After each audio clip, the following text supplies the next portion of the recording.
मनागरी कसरी। सबैलाई धेरै धेरै धन्यवाद। सर्वप्रथम फादर अफ टुरिज्म कर्ना शाक्यलाई नमस्कार। र नेपाली सेफ पनि सबल छन्, नेपाली खाना पनि उत्कृष्ट छ, नेपाली खानाले संसार हाँक्न सक्छ र सन्तोष शाहले गर्नुभएको जुन काम छ त्यसको लागि सन्तोष शाहलाई पनि नमस्कार र प्रवीणजी तपाईँले पनि नमस्कार र जो हेरिरहनु भएको छ यो वेबिनारमा जोडिरहनु भएको छ सबैजनालाई एकचोटि नमस्कार। गर्व लाग्छ एउटा सेफ साथी उमेरमा थोरै भाइ भए पनि सन्तोष शाह नेपाललाई फेरि एकपटक पकवानले चिनाउन सफल हुनुभयो। केही वर्ष अगाडि फादर अफ टुरिज्म कर्ना शाक्यले एउटा सपना देख्नु भएको थियो। धेरै वर्ष अगाडि नेपालीले हिमाल देखाएर एडमन्ड हिलारीलाई बोलायो, त्यसपछि पशुपति र स्वयम्भूका बाँदर पनि देखायो, विदेशी बोलायो, ट्रेकिङ रुटहरू देखाएर विदेशी बोलायो। अब विदेशलाई हाम्रो भर्जिन नेपाली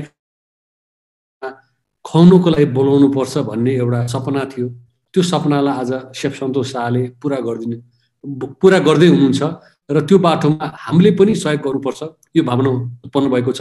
म केही वर्ष अगाडि कर्ना सरले सुरु गर्नुभएको एउटा अभियान थियो नेप्लिज हेरिटेज कुजिनलाई विश्व स्तरमा लैजाने।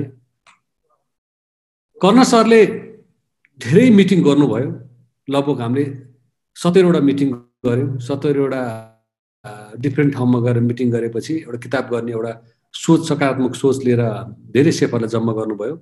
त्यसमा कर्ना सरको अभियन्तामा सेफ एसोसिएसन नेपाल, रेबान टुरिज्म बोर्ड, हान गोविन्द नरसिंह केसी सेफको लिडरसिप, सेफ एसोसिएसन नेपालका सेफहरू श्रीराम अधिकारी, श्रीकृष्ण गजुरेल, शिवहरी घिमिरे, सुवर्णमान कर्मचारी, खड्गबहादुर लामा, ठाकुर प्रसाद पौडेल र शारदा जवाली म्याम हुन्थ्यो। म पनि त्यो किताबमा काम गर्ने मौका पाएँ। एउटा फाउन्डेसन तयार गर्नुभयो, धेरै मेहनत गरेर एउटा फाउन्डेसन तयार गर्नुभयो, नेपाली खानाको खोज गर्नुभयो। अहिले हाम्रो यो अफलाइन कुरा हुँदाखेरि कर्ना सरले 84 व्यञ्जन मात्रै होइन 380 भन्दा बढी खानाको नाम लिनु भएको छ कर्ना सरले।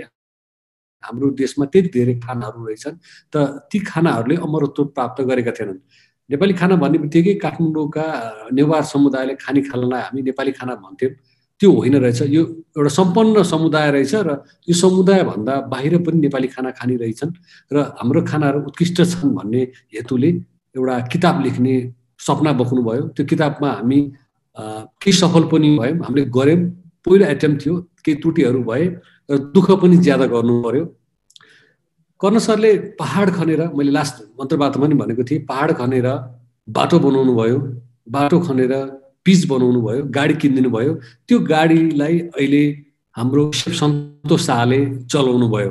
सन्तोष शाहले मात्रै त्यो गाडीलाई अगाडि बढाउन सक्नुहुन्न, हाम्रो काममा पनि जिम्मेवारी छ। अब सन्तोष शाहले सिकेका कुराहरू हामी जेनेरेसनका सेफहरूलाई तपाईँले बाँड्नु पर्यो, तब मात्र कर्ना शाक्य सरले देख्नु भएको globalisation of Nepalese heritage cuisine हामी सबै नेपाली सेफहरूले देखेको सपना तब मात्र पूर्ण हुन्छ। यो सिलसिलामा धेरै हामीलाई अप्ठ्यारो पनि भयो। हामीले लगभग 4 देखि 5 ठाउँमा गएर फुड ट्रायल गऱ्यौँ। फुड ट्रायल गर्दाखेरि धेरै कठिनाइहरू थिए। कर्ना सर हरेक ठाउँमा आएर उपस्थित हुनुभयो, कमेन्टहरू दिनुहुन्थ्यो, इन्स्ट्यान्ट कमेन्ट, फिडब्याक पनि दिनुहुन्थ्यो। लगभग हामीले 28 वटा खानालाई लिपिबद्ध गऱ्यौँ। लिपिबद्ध गर्ने क्रममा अलिअलि त्रुटि भए। त्यो खाना हामीले विभिन्न रेस्टुरेन्टमा प्रयोग पनि गऱ्यौँ। लगभग 2000 प्रति किताबहरू संसारका विभिन्न देशहरूमा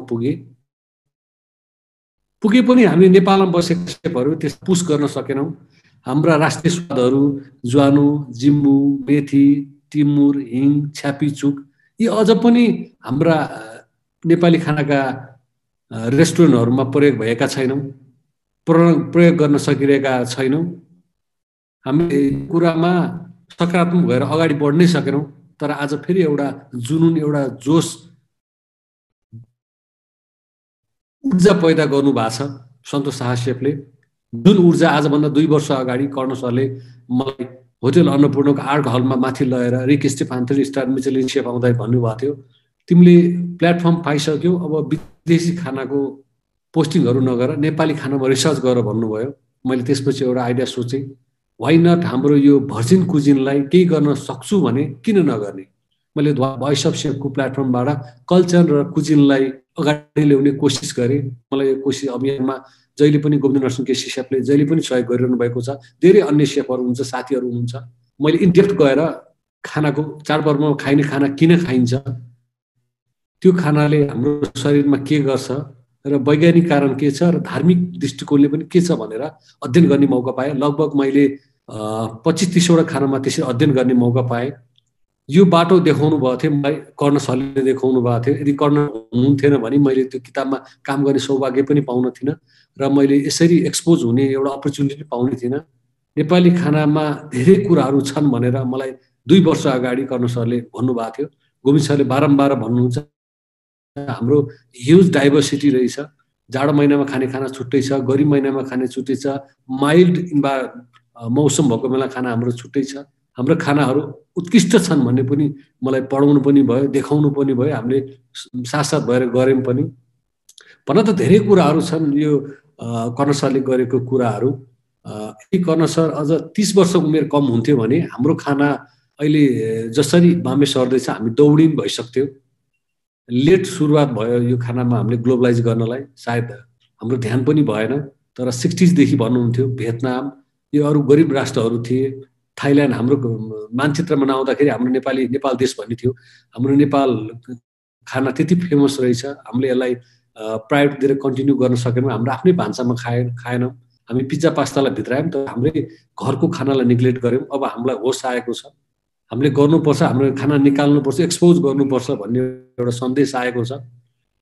नेपाली खानाले संसारलाई चिनाइदिनु भयो। शेफ सन्तोष शाहलाई धेरै धेरै धन्यवाद। मैले बोल्ने कुरा धेरै हुँदा पनि अब अहिले मैले बोल्न त्यति उपयुक्त ठान्ने जति कुराहरू सन्तोष शेफले गरिदिनु भयो। कर्ण सरले बाटो देखाइदिनु भयो, बाटो खनिदिनु भयो, त्यो बाटोमा गाडी दौडाउँदै हुनुहुन्छ। हामी पनि सहयोग गर्छौँ भन्दै 2 शब्द राख्दै म आफ्नो पिट मार्न चाहन्छु प्रवीणजी।